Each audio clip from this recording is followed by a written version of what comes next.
Ito yung isang lugar na dati binabaha, ngayon ay wala nang baha. Ito naman yung sa Airport Village. Dati umaapaw ang tubig dyan. Dalawang desilting and riprapping projects na ang napatupad natin. At nung araw mismo ng Pedring, yan, ako nakatayo ko yan, mismong araw ng Pedring, tinignan ko yung kalagayan ng creek, awa ng Diyos, hindi po bumaha, hindi umapaw ang creek. Mula nung magsimula ang 15th Congress of July last year, siyam na riprapping projects na ang aking napagawa. At mula nung 2004, 31 riprapping and desilting projects aking nagawa. So, marami pong creek sa Parañaque, kasama dyan ang mga creek. Kaya yung kahit paano, nakikinabang ang barangay sa Isidro sapagkat yung aking pagpaparipra ng Villanueva Creek, nagsisimula sa BM, kahit paano nawawala yung bara, nakikinabang din po ang barangay San Isidro. Meron ba kayong riprapping sa barangay San Isidro? Yung mga creek nyo? Marami kasi kayong creek eh. Meron ba? Meron ba? Saan? Sa Bukid. Sa Bukid Banda. Isa yan sa aking priority. At ito naman, papakita ko sa inyo, sapagkat ito, importanteng project ito. Isa sa pinakamahalagang project at programa na pakikinabangan ng Parañaque. Ito yung Entertainment City.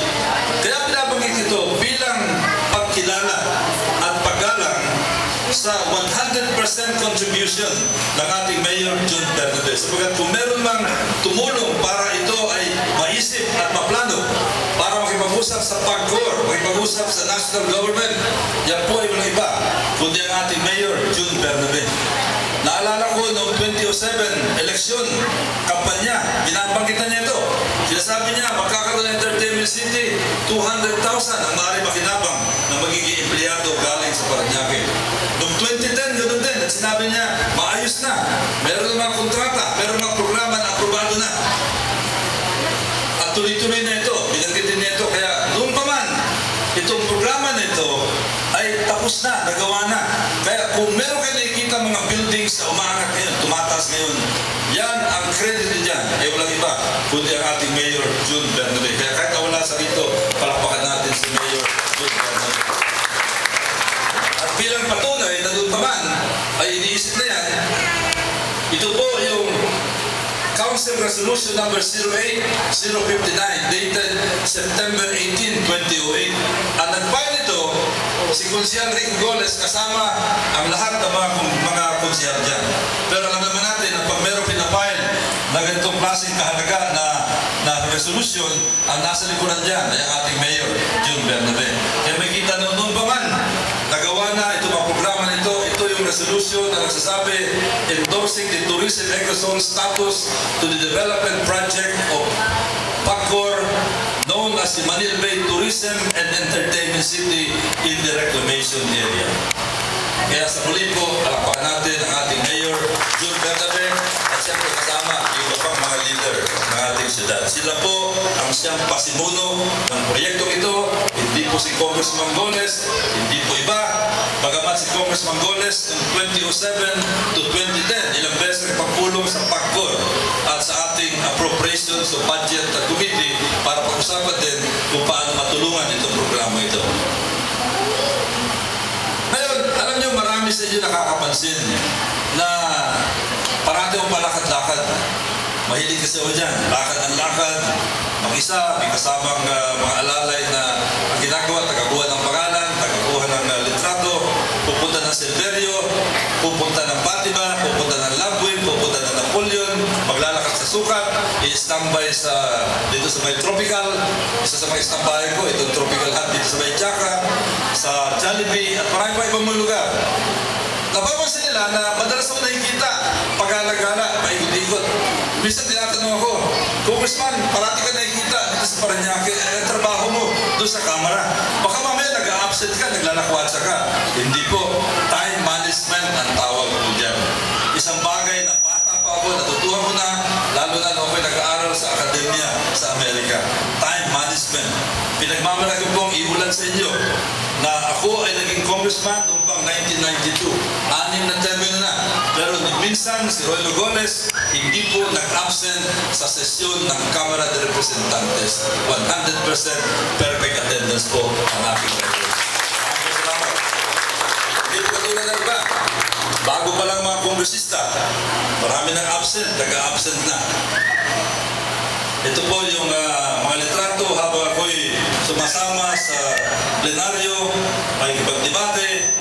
At siyempre meron din magtatanong, Congressman, totoo, parati kang present. Pero baka naman nagbubutas ka lang ng upuan doon. Baka nakatunganga ka lang doon at miyembro ka ng Committee de Silencio. Hindi po. Ito po yung mga batas na nagsimula sa pamagitan ng aking panukalang batas, mga landmark. Pag sinabing landmark, ito'y napaka-importante mga batas. Hindi po lokal, kundi nasyonal na ang laki ng epekto sa mga tao at sa ating bansa. Una, Climate Change Act of 2009. Isa sa pinakamahalagang batas na lumabas sa ating panahon ngayon. Climate change. Yan naman ay nababasa nyo sa mga dyaryo, nakikita sa telebisyon. Malaking panganib sa ating sibilisasyon. Hindi lamang sa Pilipinas, kundi sa buong daigdig. Maaaring tumaas ang dagat. Maaaring sumama nang hindi maintindihan ang panahon. Sumobra ang buhos ng ulan o kaya sumobra ang init. Maaaring dumaganap, kumalat ang tropical disease. Maaaring bumagsak ang produksyon ng pagkain. Yan po ang mga masamang epekto ng climate change pag hindi natin maibsan. Yan ang layunin ng Climate Change Act para makasagot sa problema ng climate change sa Pilipinas. Ang mayakda ng inyong lingkod, Congressman Roy Lugoles po. Thank you po. International Humanitarian Law, Republic Act 9851. Ito naman yung batas para pangalagaan ang ating human rights, lalo na po sa mga lugar na mayroong labanan ng mga sundalo at mga kalaban ng mga sundalo. Philippine National Police Reform Act, Republic Act 8551. Ito naman yung batas para ayusin ang PNP. Tuloy-tuloy ang pag-ayos ng PNP. At Philippine Coast Guard Act, sino sa inyo ang nagbibiyahe sa vapor na medyo nangangaba? Kinakabahan baka magkaroon ng aksidente ng vapor. Ito ang isa sa mga magpapalakas ng ating Coast Guard. Philippine Coast Guard Act, Republic Act 9993, ang may akda ang inyong lingkod, Roy Lugoles. At ito naman ang City Charter ng Parañaque. Ang Parañaque dati isang bayan lamang, town, municipality. Naging siyudad sa bisa ng Republic Act 8507. Ang author dito, ang inyong lingkod, Congressman Goles po. Expanded Senior Citizens Law.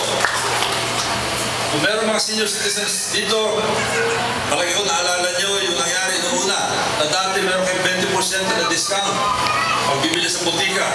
Pero ang nangyari, pumasok yung bag, pumasok ang BIR, sa 20% naging 8% na lamang. Ang dami po nagreklamo dito. Marami dyan mga taga-Parañaque. Kaya isa ako sa mga ilang mga kongresista nagtulong-tulong para mailabas yung tinatawag na Expanded Senior Citizens Law, Republic Act number 9994, para maibalik ang discount ninyo from 8% ibalik sa 20%. Tumulong po si Congressman Goles dito. 20% ang discount niyo kung sakali pupunta kayo sa Tropical, dito sa Chowking, sa Jollibee. Hindi ba? 20% discount. Pero kung sakali po kayo mga senior citizen at makasabay niyo si Congressman Goles dito sa Chowking, doon sa Tropical na madalas may stambayan, o kaya sa Jollibee, o kaya sa McDo, doon sa Cabestan, o kaya sa McDo, doon sa Baclaran, o kaya sa McDo, sa Jollibee, doon malapit sa simbahan sa La Huerta, hindi lamang 20% ang discount na ibibigay sa inyo. 100% ang discount na ibibigay sa inyo. Sagot ko na kayo. Sa senior citizen. Education agenda. At tulad na sinabi ko sa akin, importante edukasyon. Ako'y nakatayo dito, nakaangat sa buhay dahil lang sa edukasyon. Kaya ito rin ang binigyan natin ng diin. Parañaque Municipal High School naging National High School sa bisa ng Republic Act 7841. Ang mayakda ang inyong lingkod. Bakit importante ang nationalization? Sapagkat pag ang isang eskwelahan ay ma-nationalized, bibigyan ng dagdag na pondo, milyong-milyong pondo ang eskwela na yan galing sa gobyerno nasyonal. Bibigyan ng dagdag na mga posisyon ng teacher. Sa halip na kulang ang teacher, madadagdagan ang teacher at ang sisweldo pa gobyerno nasyonal. Kaya yan po ang binigyan natin ng emphasis, Parañaque National High School. Parañaque Dr. Arcadio Santos National High School, Republic Act number 8884. Ang mayakda ang inyong lingkod, Congressman Goles. At itong bandang huli, meron pong bagong ginawa na high school sa pagkatuunan ng pabayaan ng 2nd District, Sun Valley High School at Moonwalk High School. Bagong-bago pa lamang. Pero agad kong tinrabaho ito. Lumabas ang Republic Act No. 10064 at Republic Act 10065. Yung Sun Valley High School, ngayon Sun Valley National High School na. Yung Moonwalk High School, ngayon Moonwalk National High School na. Ang bayakda, ang inyong lingkod, Congressman Goles. Nauna ko po sa mga ilang high school na matagal nang nakatayo. Noong una pa, hindi lamang dito sa Parañaque, kundi sa buong Metro Manila. Ngayon, ano ba ang mga panukalang batas? Kasi baka may magtatanong, Congressman, pang-anim ng termino mo na. Baka naman ikaw pagod na at parelax-relax na lamang. Hindi po, tuloy-tuloy pa rin ang trabaho natin. Andun pa rin yung ating pag-aaral kung ano pangangailangan ng ating bansa, lalo na yung mga pangangailangan pang-nasyonal. Hindi po yung mga local, no? Kasi madali yung mga local bills na yan. Ang Presidente, matapos na siya maglabas ng SONA noong July 25, itong taong ito, naglabas siya ng isang libro. Ang tawag dito, Priority Legislative Measures of the President.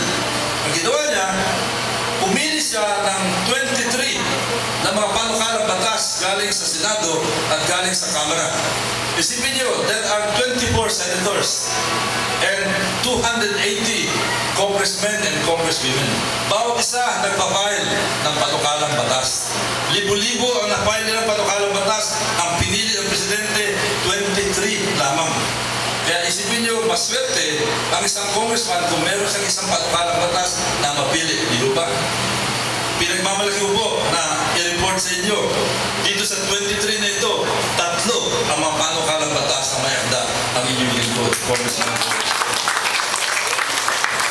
Ano yung mga yan? Witness Protection Bill.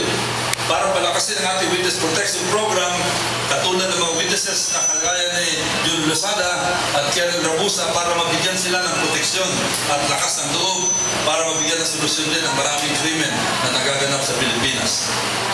Anti-money laundering bill, money laundering, hindi ito paglalaba, kundi pagtatago ng pera na kinikita ng mga illegal na mga tao katulad ng gambling lords, mga drug lords, ay kasama na rin yung mga korap na opisyal ng gobyerno.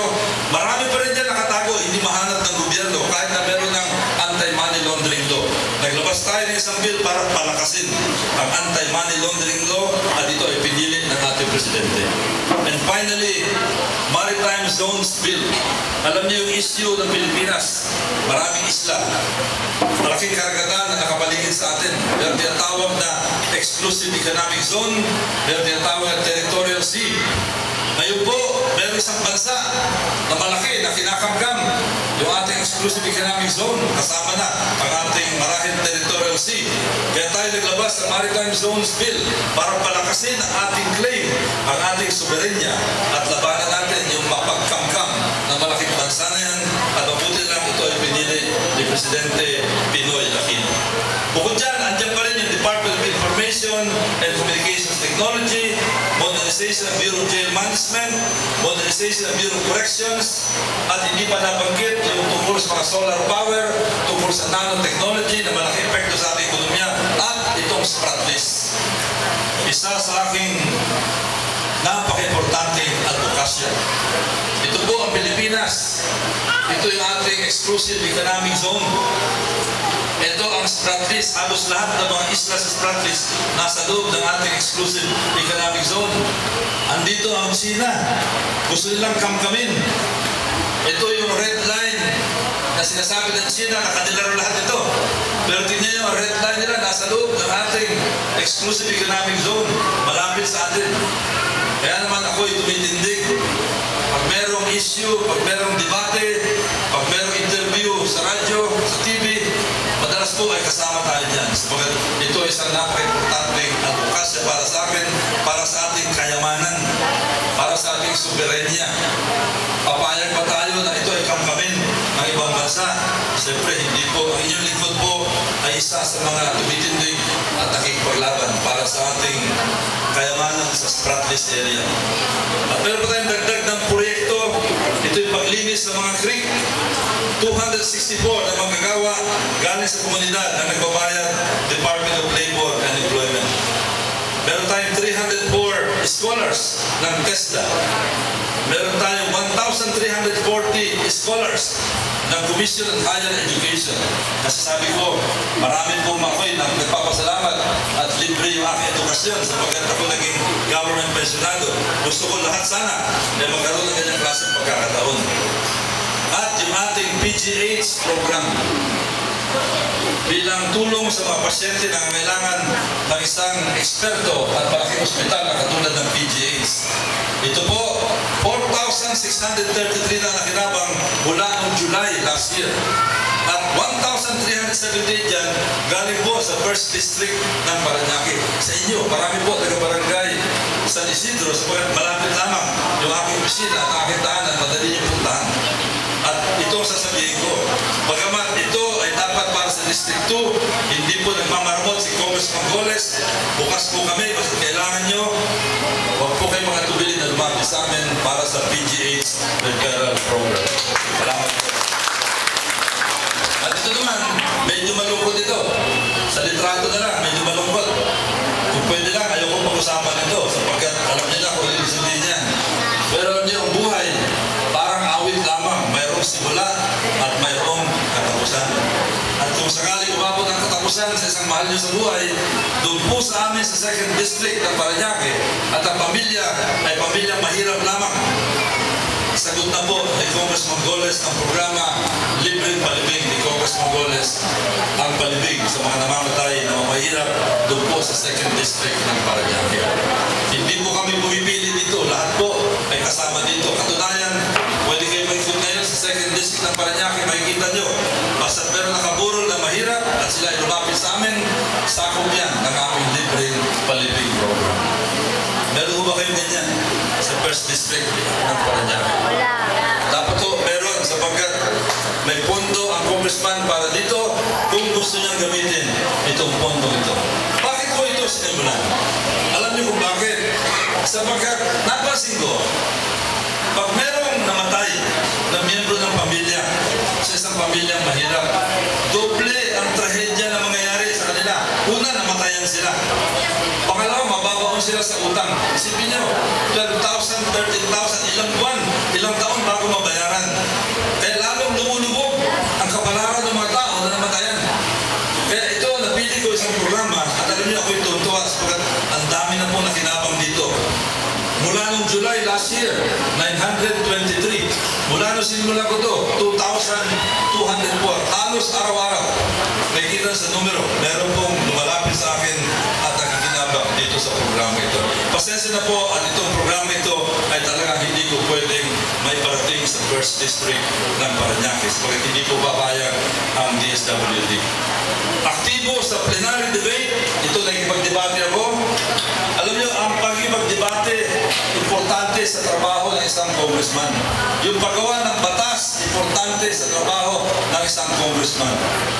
Tinawag kami mambabatas, di ba? Tagagawa ng batas. Ang isang mambabatas, pag hindi gumagawa ng batas, ano yan? Hindi niya ginaganap ko na ang kanyang trabaho. Parang karpentero na hindi nagkakarpentero. Parang pulis na hindi nagpupulis. Parang doktor na hindi nagdodoktor. Dapat po, ang isang congressman, man in Congress, ang isang mambabatas, ay dapat may maipakita sa inyo na mga batas na nagawa na niya o kaya mga panukalang batas na naipile na niya na ngayon ay seryosong tinatalakay sa Kamara de Representantes. Kasi marami po mga batas, pinapile lang, pero baliwala. Marami mga batas, co-author lang ang nangyayari. Dito nagpagdebate tayo tungkol sa reproductive health, yung SONA, at ito yung budget. Noong isang taon, yung budget na aming dinipaso, inabot kami ng alas 3 ng umaga. Ito yung pinisinta na yung budget, matapos ang aming trabaho. Nandito si Speaker Belmonte at nandito si Congressman Goles malapit sa kanya. Kami po ang nagtrabaho dyan. Itong taong ito, natapos kami mga halos ating gabi.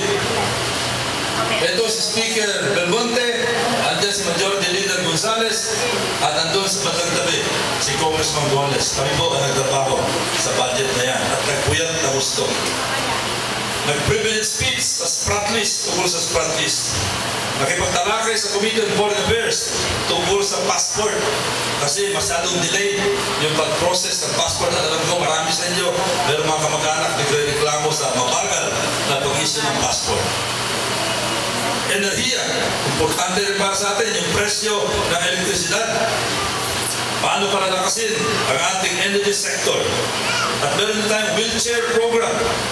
Sana naman, kung may mga kailangan sa inyo ng wheelchair, sana mabag at saka saklay. Pero kung sakali po, kahit na kayo ay nasa First District, huwag po kayo magkatubiling lumapit kay Congressman Bones. Basta makita namin na talagang kailangan niya ng wheelchair, sa loob ng isang linggo, i-deliver namin ang wheelchair sa inyo.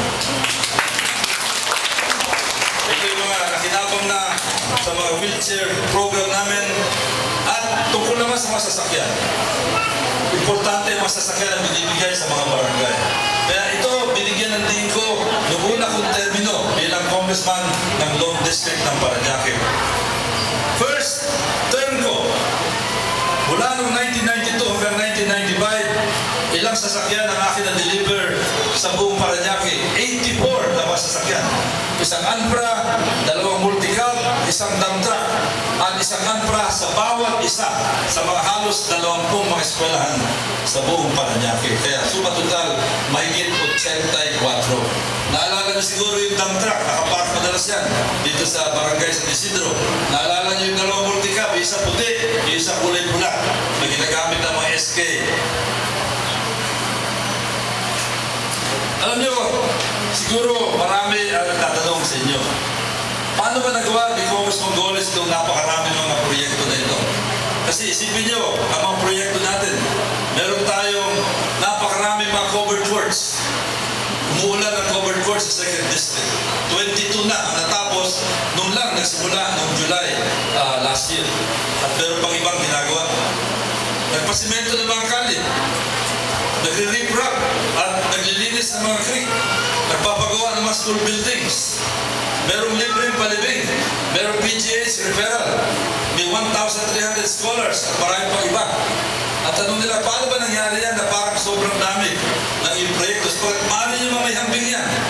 Pwede nyo tingnan ang record ng Congressman ng Samar, Congressman ng Legazpi, Congressman ng Davao, at ihambing nyo sa mga proyekto ng Congressman Goles. Makikita nyo na talagang maganda po ang comparison ng aking mga proyekto. Ang susi dito, yung tamang paggamit ng pondo. Hindi po dinadivert sa ibang bagay na maaaring hindi kailangan ng mga tao. Nakakonsentrate sa mga bagay na talagang tunay na kailangan ng mga tao. Yan ang sikreto kung bakit meron ganito karaming mga programa. At isa pa po na may pagmamalaki natin. Alam nyo, matagal ako nagsisilbi sa gobyerno.